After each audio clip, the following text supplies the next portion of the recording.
Students ನ 3 ತರದಲ್ಲಿ ವಿಭಾಗ ಮಾಡ್ಕೋಬೇಕು, ತಿಳ್ಕೊಳ್ಳಿ. ಒಂದು, ಈ ಸ್ಟೂಡೆಂಟ್ಗೆ ಬರವಣಿಗೆ ಮತ್ತು ಓದೋದು ಬರ್ತಾ ಇಲ್ಲ, ಇದು 1ನೇ grading. He is not able to read and not able to write, grading number 1. ನೀವು ಅದನ್ನ ಅವನನ್ನು ಡೆವಲಪ್ ಮಾಡೋವರೆಗೂ ನೀವು ಏನ್ ಮಾಡಿದ್ರು ಅದು ಇಂಪ್ರೂವ್ ಆಗಲ್ಲ.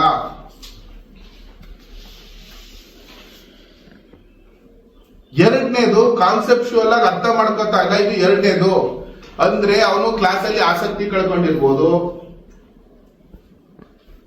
ಅವನು ಬೇರೆ ಬೇರೆ ವಿಚಾರಗಳ ಬಗ್ಗೆ ಆಸಕ್ತಿ ಇರ್ಬೋದು, ಅಥವಾ ಅವನು ನಿಮ್ಮನ್ನ ಹೇಟ್ ಮಾಡ್ಬೋದು. ನೀವು ಮಾಡ್ತಿರೋ ಪಾಠದಲ್ಲಿ ಅವನಿಗೆ ಆಸಕ್ತಿ ಇಲ್ಲ, ಕ್ಲಾಸಲ್ಲಿ ಇನ್ವಾಲ್ವ್ಮೆಂಟ್ ಇಲ್ಲ, ಕಾನ್ಸೆಪ್ಟ್ ಕಲಿತಾ ಇಲ್ಲ. ಇದು ನಿಮ್ಮ ಗ್ರೇಡೇಷನ್ ನಂಬರ್ 2. ಕ್ಲಾಸ್ ಅಲ್ಲಿ ಅವನು ಸಬ್ಜೆಕ್ಟ್, ಇದು ಲ್ಯಾಂಗ್ವೇಜ್ನೇ ಗೊತ್ತಿಲ್ಲ, ಬರವಣಿಗೆನೇ ಗೊತ್ತಿಲ್ಲ, ಗ್ರೇಡೇಷನ್ ನಂಬರ್ 1. ನೀವು ಏನು ಕಲ್ಸಿದ್ರು ಅವನು ಬರೆಯೋದಿಲ್ಲ, ಸ್ಪೆಲ್ಲಿಂಗ್ ಮಿಸ್ಟೇಕ್ಗಳು ಮಾಡ್ತಾ ಇದ್ದಾನೆ, ಇದನ್ನ ಮಾಡ್ತಾ ಇದ್ದಾನೆ. ಏನ್ ಮಾಡ್ಬೋದು ನೀವು? ನಿಮ್ಮ ಸಬ್ಜೆಕ್ಟ್ ಅಲ್ಲಿ ಬೇಕಾಗಿರೋಂಥ ಮೇನ್ ಸ್ಪೆಲ್ಲಿಂಗ್ ಗಳನ್ನ ಇದನ್ನ ಅಭ್ಯಾಸ ಮಾಡಿಸ್ಬೇಕು ಅವನಿಗೆ. ನೀವು ಏನ್ ಮಾಡಿದ್ರು ವೇಸ್ಟೇ. ಎರಡನೇದು, ನಿಮ್ಮ ಸಬ್ಜೆಕ್ಟ್ ಅಲ್ಲಿ ಇರೋಂಥ ಕಾನ್ಸೆಪ್ಟ್ ಗಳು ಗೊತ್ತಿಲ್ಲ. ಯಾವುದು? ಒಂದು ರಿಯಲ್ ನಂಬರ್ಸ್ ಅವನಿಗೆ ಗೊತ್ತಿಲ್ಲ, ರ್ಯಾಷನಲ್ ನಂಬರ್ಸ್ ಗೊತ್ತಿಲ್ಲ. ಏನ್ ಮಾಡಿಸ್ತಿಲ್ಲ? ಗೊತ್ತೇ ಇಲ್ಲ ರ್ಯಾಷನಲ್ ನಂಬರ್ಸ್ ಅನ್ನೋ ಕಾನ್ಸೆಪ್ಟೇ ಗೊತ್ತಿಲ್ಲ. ನಿಮ್ ಕ್ಲಾಸಲ್ಲಿ ಕೇಳಿದ್ರೆ 90% ಮಕ್ಕಳಿಗೆ ಕೆಲವು ಸುಮಾರು ಕಾನ್ಸೆಪ್ಟ್ಗಳು ಗೊತ್ತಿರೋದಿಲ್ಲ. ನೀವು ಕಾನ್ಸೆಪ್ಟ್ ಅರ್ಥ ಮಾಡಿಸ್ಬೇಕು. ಇಷ್ಟೇ, ಹಿಂಗಂದ್ರೆ ಇಷ್ಟೇ. ಅದನ್ನ ಅರ್ಥ ಮಾಡ್ಸಕ್ ಮುಂಚೆ ನಿಮ್ಗೆ ಆ ಕಾನ್ಸೆಪ್ಟ್ ಅರ್ಥ ಆಗಿರ್ಬೇಕು.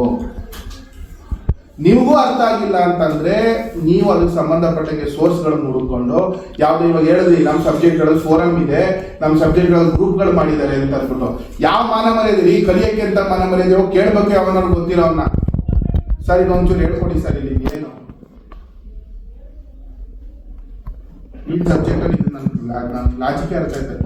ನಿಮ್ಮ ಸಬ್ಜೆಕ್ಟ್ ಮೇಲೆ ನಿಮ್ ಇನ್ವಾಲ್ವ್ಮೆಂಟ್ ಇರಬೇಕು. ಒಂದ್ ದಿವಸದಲ್ಲಿ 1 hour 2 hour ನಿಮ್ ಸಬ್ಜೆಕ್ಟ್ ಪ್ರಿಪರೇಷನ್ಗೆ, 1 ವರ್ಷ ಪ್ರಿಪರೇಷನ್ಗೆ, 2 ವರ್ಷ ಪ್ರಿಪರೇಷನ್ಗೆ ಹಾಕೊಂಡು ಅಂತಂದ್ರೆ 3ನೇ ವರ್ಷದಿಂದ ಇಡೀ ಸಕಲೇಶ್ಪುರ ಐಡೆಂಟಿಫೈ ಮಾಡ್ತಿರ್ತೀವಿ. ನಾ ಯಾಕೆ ಟೀಚರ್ಸ್ ಗಳನ್ನ ಕೆಲವು 90 ಎಷ್ಟು ವರ್ಷ ಪಾಠ ಮಾಡಿದ್ರೆ ಜನ ಐಡೆಂಟಿಫೈ ಮಾಡಲ್ಲ? ನಿಮ್ ಸಬ್ಜೆಕ್ಟ್ ಮೇಲೆ ಗ್ರಿಪ್ ಇಲ್ಲ.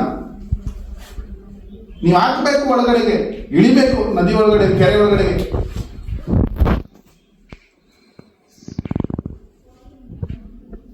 ಕಾನ್ಸೆಪ್ಟ್ ನ ಅರ್ಥ ಮಾಡ್ಕೊಳ್ಳೋದಿರೋ ಹುಡುಗರು. ಮೂರನೇದು, ಈ ಕಾನ್ಸೆಪ್ಟು ಕೊಟ್ಟು ನಿಮ್ಗೆ ಅವರಿಗೆ ಬರೋ ಇದು ಇದೆ ಅಂತ ಹೇಳಿದಾಗ, ಇನ್ನು ಕೆಲವರು ಸೋಮಾರಿಗಳು, ಓದದೇ ಇರೋರು, ಬುದ್ಧಿವಂತಿಕೆ ಇದೆ, ಬರವಣಿಗೆ ಇದೆ, ಅವರು ಸೋಮಾರಿಗಳು, ಅವ್ರು ಓದೋದಿಲ್ಲ, ಅವರು ಒಂಥರ ನೆಗ್ಲಿಜೆನ್ಸ್ ಇರ್ತಾರೆ, ಆ ಹುಡುಗರು. ಇವ್ರು ಇಷ್ಟು ಜನರು they constitute around 70 to 80% of your class. ಈ 3 ಕ್ಯಾಟಗರಿಯವರು ಸೇರಿ 70 ಇಂದ 80% ಇರ್ತಾರೆ ನಿಮ್ ಕ್ಲಾಸ್ ಅಲ್ಲಿ. ಇವ್ರು 3 ಜನರು ಪರ್ಫಾರ್ಮೆನ್ಸ್ ಅಲ್ಲಿ ವೀಕ್ ಇರ್ತಾರೆ. ಈ 3 ಕ್ಯಾಟಗರಿ ಒಳಗಡೆ ಅವ್ನು ಯಾವ್ದು ನಿಮಗೆ ಗೊತ್ತಿಲ್ಲ ಅಂತ ಹೇಳಿದ್ರೆ ನೀವು ಇರ್ಬೇಕಾಗಿರೋ ಅವ್ರಿಗೆ ಅದು ಕೊಡ್ತೀರಾ. ಅವ್ನ ಕಾನ್ಸೆಪ್ಟ್ ಗೊತ್ತಿಲ್ಲ, ನೀವು ಪುನಃ ಕೂತ್ಕೊಂಡು ಕಾನ್ಸೆಪ್ಟ್ ಹೇಳ್ಕೊಡ್ತೀರಾ.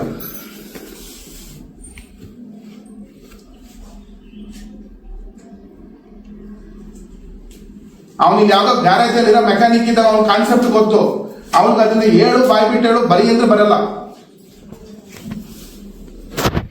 ಬೇಕಾದ್ರೆ ಎಕ್ಸ್ಪ್ಲೇನ್ ಕತೆ ಮಾಡಿ ಹೇಳು ಅಂತ ಹೇಳಿದ್ರೆ ಕತೆ ಹೇಳ್ಬಿಡ್ತಾರೆ ಬೇಕಾದ್ರೆ.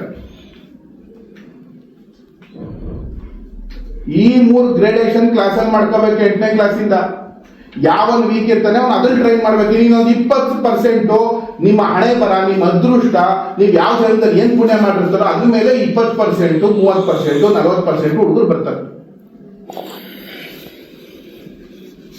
ನೀವು 70% ಅವ್ರಿಗೆ ನೀವು ಏನ್ ಟ್ರೈನ್ ಮಾಡೋದಕ್ಕೆ ನೀವು ಪ್ರಿಪೇರ್ ಮಾಡ್ಕೊಂಡಿರ್ತೀರೋ ಆ ಪ್ರಿಪರೇಷನ್ ಈ ಹುಡುಗರನ್ನ ಮೇಲೆ ತಗೊಂಡೋಗ್ಬಿಡ್ತದೆ.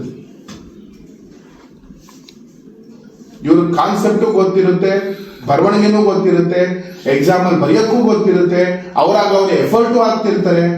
ಅವ್ರಿಗೆ ನೀವು ಒಂದು ಸಪೋರ್ಟಿಂಗ್ ಸಿಸ್ಟಮ್ ಕೊಟ್ಕೊಂಡು ಹೋಯ್ತು ಅಂತ ಹೇಳಿದ್ರೆ ಅವ್ರು ಮುಂದಕ್ಕೆ ಬಂದ್ಬಿಡ್ತಾರೆ. ಇದನ್ನ ಒಂದು ಕ್ಲಾಸ್ ಒಳಗಡೆ ಮಾಡೋದು ಹೆಂಗೆ? ಹೆಂಗ್ ಮಾಡ್ತೀರಾ? 40 ಜನದ ಒಂದ್ ಕ್ಲಾಸ್ ಒಳಗಡೆ ಇಷ್ಟು ನಾನು ಹೇಳಿದ್ದು ಇಷ್ಟು ಹೆಂಗ್ ಮಾಡ್ತೀರಾ?